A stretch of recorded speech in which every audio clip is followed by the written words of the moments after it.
You know what I mean? So shout out to Charlie Clips for that rebuttal and some of those freestyles mixed in there, because that made that third round fucking epic. Alright? You disrespected my nigga Tall T. Rest in peace. Tall T. That's a real nigga. Fuck that. It just so happened that Tall T rap. Fuck that nigga. Fuck him. Nigga, I kill your bitch ass to bring Tall T back. Hit his block. 2 blocks under that Tall T strap. He talking all that Tall T this and Tall T that. What you gonna do when I send you up where Tall T at?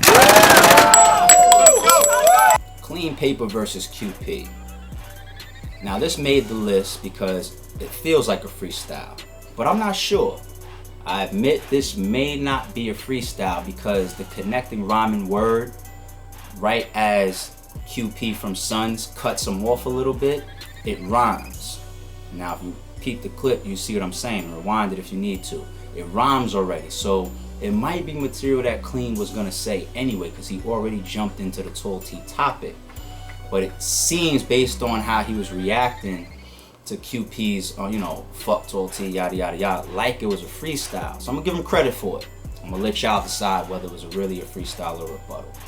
But it also has some significance because QP from Sons, he died to that topic. If you watch QP versus Swave, you know what I'm saying, Swave killed him with that topic. He buried him with that round alone. You know what I'm saying? So the fact that Clean brought it up, and in the middle of that, QP from Sons, he says, fuck that nigga. You know what I mean? Because obviously they had personal tension outside the ring. And the way Clean ended that shit, I put it on the list for today. Y'all check that out and tell me if y'all agree or not. I'm gonna be straightforward, bro. You's a motherfucking clown. I mean, the first half of your round was amazing. O.R.b.e versus Oops. Now, y'all haven't seen this yet. You've seen it on a pay-per-view, but it hasn't dropped on the channel yet, the full version of the battle. To me, it's significant because there was $2,000 on the line, and it actually was a big part of the judging, the rebuttal alone. Huge part of the judging. And when it drops, if you haven't seen it, you're gonna see it. You know what I mean? But it wasn't the craziest rebuttal of all time as far as bar-wise, you know what I mean? But carried a lot of significance, so I put it on the list. Cop the pay-per-view, you'll see the rebuttal, but when we drop the full version later on, you're gonna see all the judging and everything, all that extra bonus footage. Crazy. So shout out to O.R.b.e for that.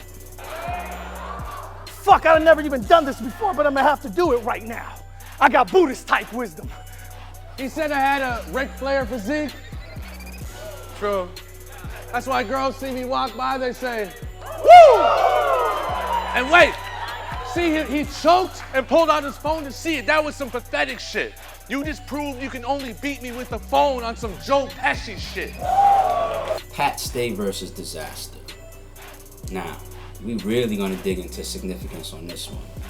Wasn't the craziest rebuttal of all time as far as bar for bar, but the significance of this makes it on the list of craziest rebuttals and craziest freestyles. Why is it so significant? Let's make sure we connect the dots. One of the most legendary moments in battle rap is Disaster versus Cannabis. An industry rapper coming in, he had battle rap backgrounds, came into the ring, he got fucking trashed by Disaster. But the epic moment was Cannabis pulling out a notepad. Disaster was beating Cannabis so bad he pulled out a notepad. Most of us know the story. If you haven't seen the battle, go check it out, catch up with battle rap. Now, for Disaster to be possibly the best freestyler ever in battle rap, he's done almost his whole career freestyling, almost, you know, a lot of it. For him to be possibly the best freestyler ever, and him himself, to a degree, reenact what he made Cannabis do, makes this rebuttal significant. All right, because if Pat Stay didn't say the rebuttal, we just would have kept it moving or whatever, and he just would have gotten his material and kept it moving. But the fact that Disaster pulled out a phone the same way he made Cannabis pull out his notepad, it makes this a huge moment, at least to me. And I was right there on that stage, standing behind Disaster, me and K-Von, and when I saw that, I said, wow. I would have never expected Disaster to do that. So shout out to Pat Stay for jumping on that and turning it into a moment and turning it into a rebuttal. I said, I don't think you really know what you in for. I got a gun longer than the A.R.P intro. I came in here with some goons in case shit get shaky. But you came in here 30 deep, and it's just you and Miss Gracie. Hey, look. Big K versus Big Cannon. Now, this is just heat. This is just heat, you know what I'm saying? You can't front. Now, what y'all didn't see in the footage is the first half of that rebuttal, you know, the longer than the A.R.P intro. That was because before we kicked off the main event, you know, we had Big K on the stage, we had Big Cannon on the stage, they was both mic'd up.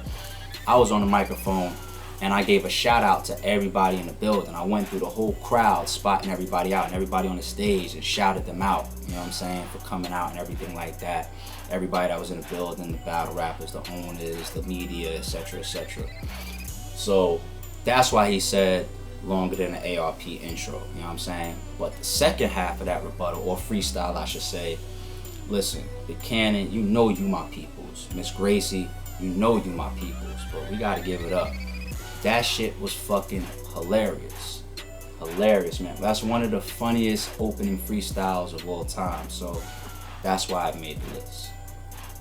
Now you're gonna try here, get in my face and try to punk me. So let's break it down on exactly what he said about the country. Nigga, who are you airing? You just sat 6 feet tall and didn't do shit. Nigga, who are you scaring?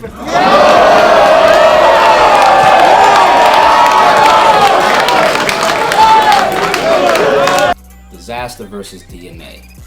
Now, this is crazy. It has significance, it's heat.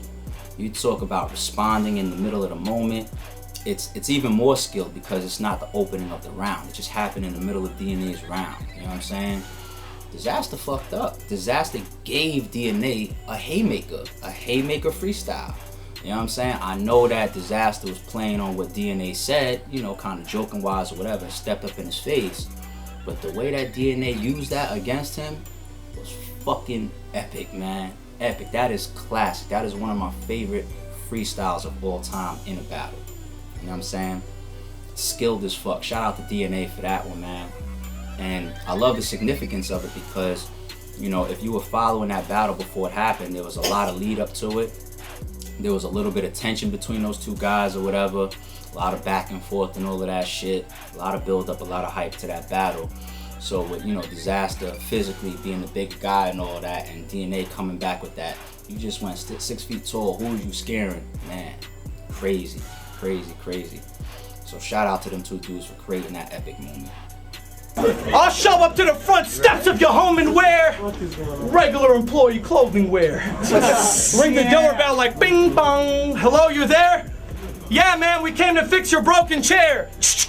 We're with home repair. I act like I'm not focused, but I'm so aware. As soon as I see her coming down the steps and approach the stairs, open the door, I give her the coldest stare, then pop her in the vocal box and walk off and leave her croaking there. Vocal cords exposed to open air. That's my rebuttal for choking there. By now, it's obvious that if this is a freestyle and rebuttal video, then that's why Disaster is gonna make it a lot. You know what I'm saying?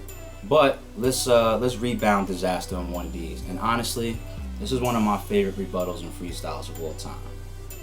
It's one of my favorite freestyles of all time because it's talented and it's visual. You know what I'm saying? It's creative. And you cannot ignore the fact that it was done in the middle of Disaster's round, or even more so towards the end of his round. A lot of people can't do that shit. You know, you got the DNAs, the Charlie Clips, the Hollows, the Disaster. Not a lot of people can do that. Not a lot of people can go in and out of their material. When you see a lot of these opening rebuttals and freestyles, we love them, talented, but it's very, very much easier to open up, put some material in the beginning of your round, and then get into your written and never come off of your written. It's much easier. So you got to give a major amount of points when people do that, all right? But the significance here, if you haven't seen this battle, check it out. But QP, he was stumbling a lot through his round. He was choking a little bit, stumbling. He was having some trouble blanking out and then getting back on his material. You know what I'm saying? And for Diz to use a scheme to point out his choking, not just like a rebuttal or a punchline, but a whole scheme to talk about QP's choking. Come on, y'all. Give credit where credit is due.